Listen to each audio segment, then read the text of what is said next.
దేవునికి వాక్యం పఠించుకుందాం. కీర్తన గ్రంథము 128వ కీర్తన.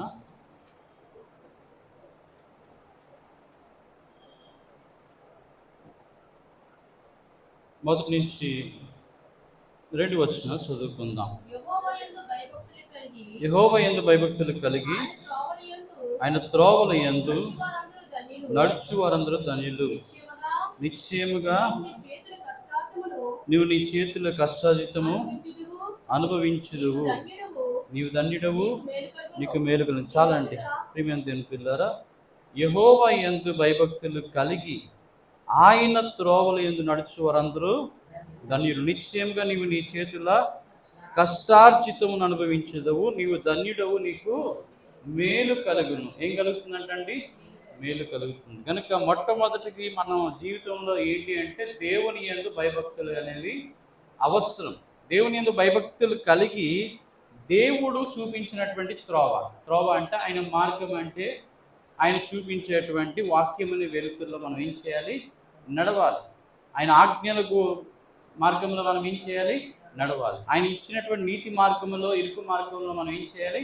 నడవాలి. నడిచినప్పుడు మనకు దేవుడు మేలు చేస్తాడు. నిశ్చయముగా నీవు నీ చేతుల కష్టాలు ఏం చేస్తావు?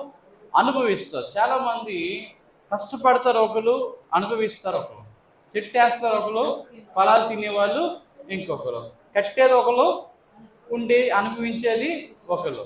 అంటే కష్టం ఒకటిది, ఫలితము ఒకటి. కానీ నీవు కష్టపడిన దానికి నీవే ఫలితం అనుభవించేటువంటి స్థితి ఎప్పుడు నీకు ఇస్తారంటే నీవు దేవుని ఎడల భయభక్తులు కలిగి ఆయన త్రోవల్లో నడిచినప్పుడు నిశ్చయంగా నీవు నీ చేతుల కష్టాజితం అనుభవించదువు. నీవు ధన్యుడు, నీకేం కలుగుతుంది?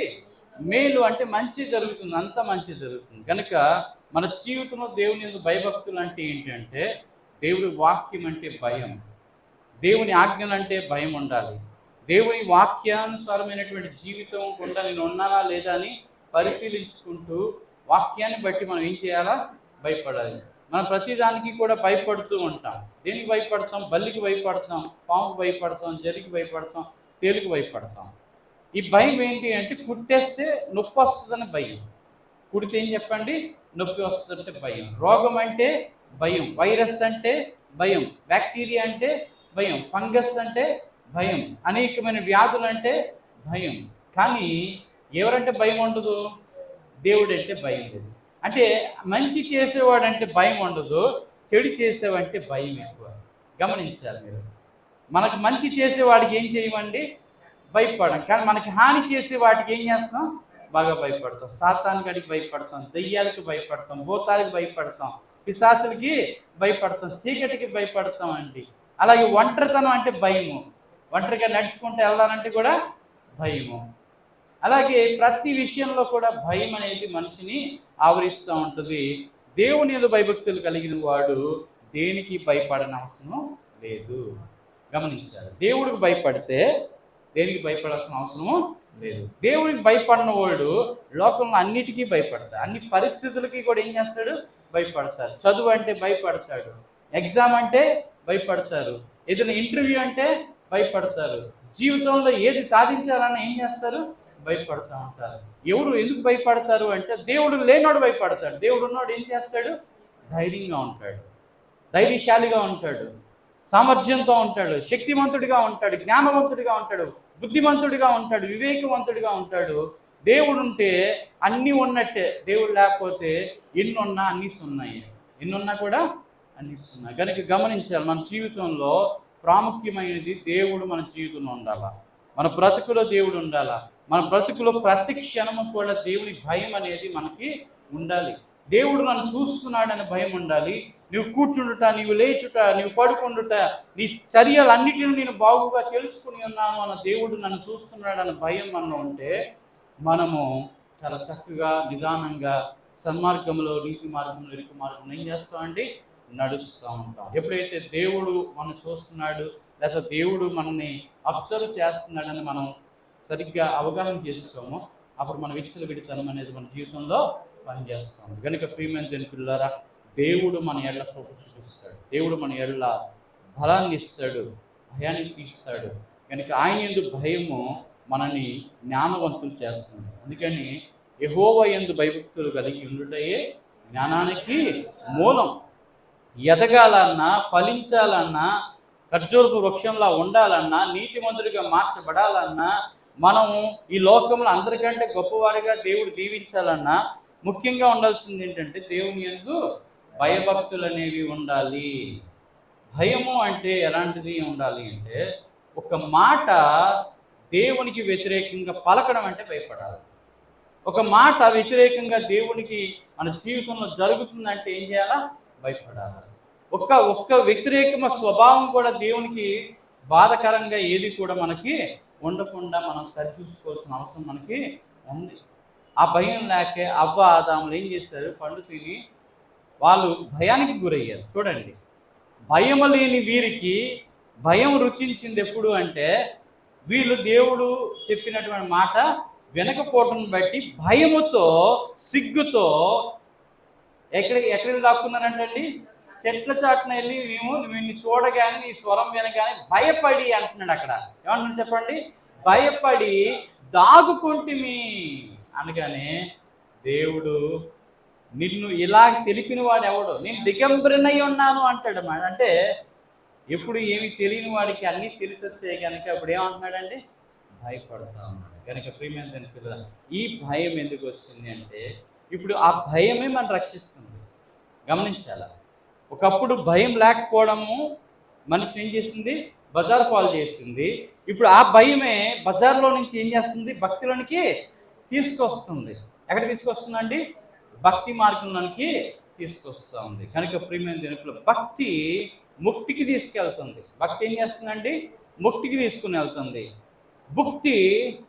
భక్తిహీనుని చేసి సోమరిపోతుల్ని చేస్తుంది. కనుక గమనించాలి, మన జీవితంలో మనం భక్తి ముక్తి కోసం చేయాలి, కానీ భక్తి ఈ లోకంలో భుక్తి కోసం మాత్రము చేయకూడదు. లోకం అంతట్లో ఉన్నటువంటి పాస్టర్స్ అందరూ కూడా భుక్తి కోసం భక్తిని నేర్పిస్తుంటే, మనం మాత్రం ముక్తి కోసమే నిజమైన భక్తి దేవుడు మనకి ఇచ్చాడు.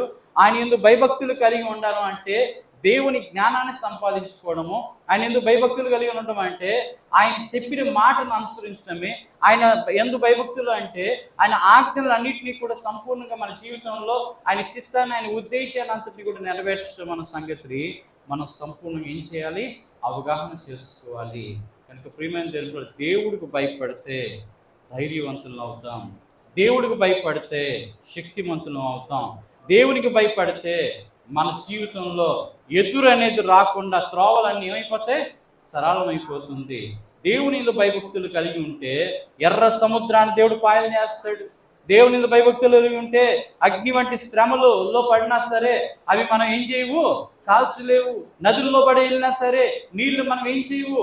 మంచువు. అలాగే మనకి హానికరమైనది ఏది కూడా మన దరిదాపులకు రాకుండా, మనకి ఇతర భయాలు లేకుండా దేవుని భయం మనకు కాపాడుతుంది. దేవుని భయం ఏం చేస్తుందండి? మనకు కాపాడుతుంది. కనుక దేవుని భయం ఉంటే దేనికి భయపడాల్సిన అవసరము లేదు. కనుక అన్నిటినీ మనం భయపడతాం. అన్నీ మనం చూసి ఏం చేస్తాయి? భయపడతా ఉంటాయి. కనుక దేవుని బిడ్డలు వస్తున్నారని ఈ ధరణి భయపడుతుంది, ఆకాశం భయపడుతుంది, సూర్యచంద్ర నక్షత్రాదులు భయపడతాయి, గాలి పంచభూతములు భయపడతాయి. ఎందుకు అంటే వీరు నిజమైనటువంటి దేవుని పిల్లలని.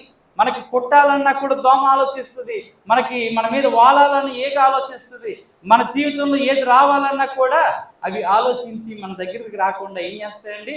భయపడి వెనక్కి వెళ్ళిపోయే స్థితి ఎవరిస్తారు అంటే మన జీవం కలిగినటువంటి దేవుడు. కనుక ఐగుప్తీయులకు కలిగిన ఏది తెగులు మీ మీదకి నేను రానియను, ఏ అపాయం నీ గుడారమును సమీపించదు. ఎందుకు అంటే అక్కడ వరకు వచ్చి సార్ చూసి ఇతరులో దేవుడు కనిపిస్తున్నాడని ఏం చేస్తాయి? బ్యాక్ వెళ్ళిపోతాయి. అదే నీతో దేవుడు లేడు అనుకో, ఈ ఇల్లు మందలే అని ఏం చేస్తాయి?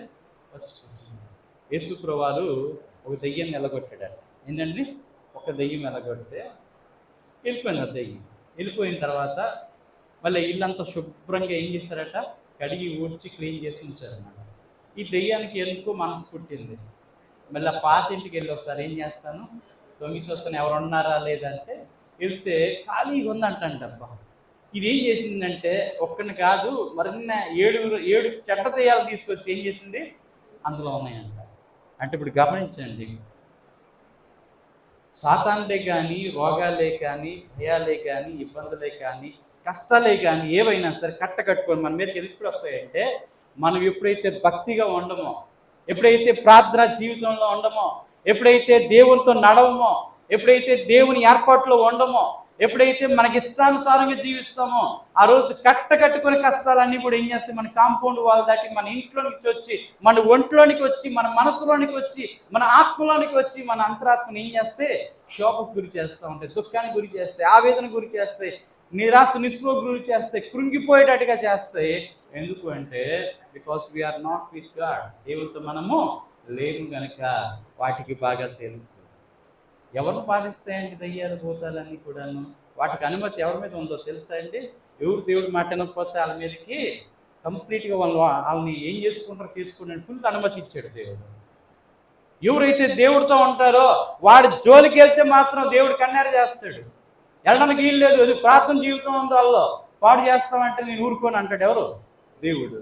భక్తిగా ఉంటున్నారు, వాళ్ళు భయభక్తులతో ఉంటున్నారు, వాక్యానుసారంగా ఉంటున్నారు, వాళ్ళ దగ్గరికి వెళ్ళడానికి వీళ్ళు దేవదూతలు చుట్టూ ఉంటారు. ఎందుకంటే యెహోవా యందు భయభక్తులు వారి చుట్టూ ఆయన దూతలు కావలిండి వారిని ఏం చేస్తారు? రక్షించుదురు అని బైబిల్లో వాగ్దానం ఉంది కనుక వారి పాదములకు రాయి తగులుకుంటూ వారిని ఏం చేస్తారు? దేవుడు ఎత్తి పట్టుకుంటాడు. చూస్తారా ప్రియమైన దేవుని పిల్లరా, ఎంత సెక్యూరిటీ, ఎంత ప్రొటెక్షన్ దేవుడు ఇస్తున్నాడు మనకి. యెహోవా యందు భయభక్తులు కలిగి ఉంటే దూతలు ఉండి మనల్ని అపాయాల నుంచి కాపాడుతారు, శత్రువర్గం నుంచి కాపాడుతారు, సాతాను నుంచి కాపాడుతారు, దయ్యాల నుంచి, రోగాల నుంచి, విపత్తుల నుంచి, అపజయాల నుంచి, కీడుల నుంచి, అనేకమైనటువంటి దారిద్ర్యాల నుంచి దేవుడు ఏం చేస్తాడు? మనల్ని కాపాడుతారు. దేవదూతలు మనల్ని కాపాడుతున్నారంటే మనం ఎంత వర్తి, దేవుడికి ఎంత వర్తిగా ఉన్నాం అనేది ఒకసారి ఆలోచించి, ఎంత విలువైన వారంగా దేవుడు మనం చూసుకుంటున్నాడు. కనుక దేవుడి మీద భయభక్తులు కలిగి ఉండడం అనేది మన జీవితంలో అభ్యాసం చేయాలి, అలవాటు చేసుకోవాలి. అటువంటి గొప్ప దేవుని ఆశీర్వాదము దేవుని వెనుక మనందరికీ అనుగ్రహించి దేవుని యొక్క సంపూర్ణటువంటి దీవెన ఆశీర్వాదం పొందుకునే కృప దేవుడు దయచేయను గాక. ఆమేన్. ఈ మాటలు మన